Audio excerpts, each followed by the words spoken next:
C'est l'heure des Market Movers, les valeurs et les actifs à suivre tout au long de la journée. Et nous sommes en ligne avec Daniel Cohen-Delara. Bonjour, meilleurs vœux. Bonjour Roselyne, meilleurs vœux à l'excellente équipe de TV Finance et à tous ses auditeurs.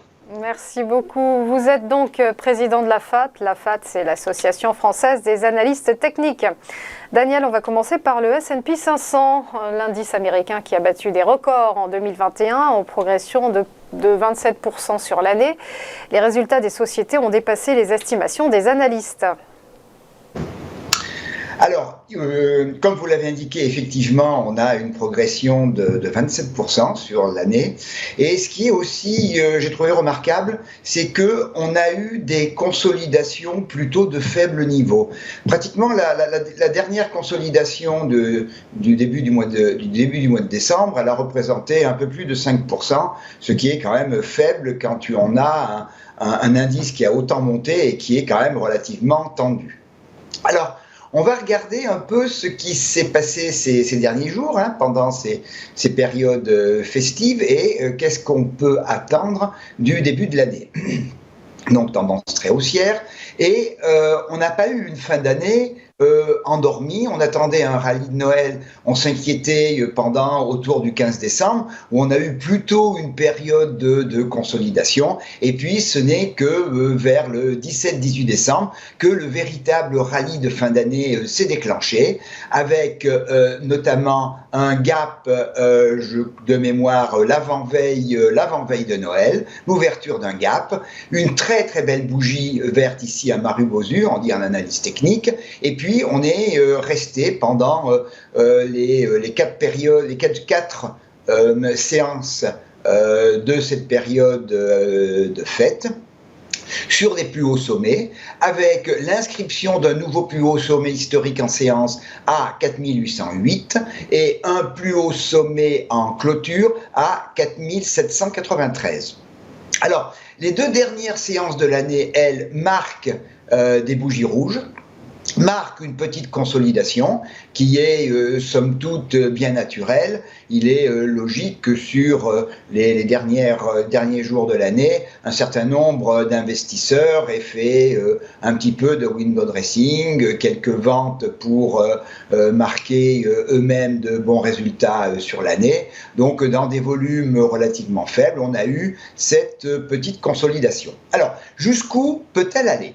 On a un premier niveau qui est, et j'ai tracé les retracements de Fibonacci sur la dernière impulsion, et le premier niveau, ici à 4742, est à la fois le premier niveau de retracement de Fibonacci, le 2360, c'est également le dernier sommet dans la montée, théorie de dos. Donc, premier niveau, et qui, si l'indice rebondissait, correspondrait, comme indique l'analyse technique, à un niveau d'achat.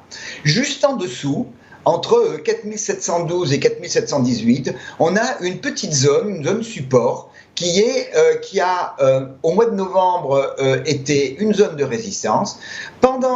Autour de la mi-novembre, on est resté pendant pratiquement une dizaine de séances sous ce niveau. On a tenté vers le 15 décembre, après la première consolidation, on a tenté de le franchir, on est reparti à la baisse, et c'est donc dans ce rallye de Noël qu'on a franchi cette zone, notamment par le gap dont j'ai parlé tout à l'heure.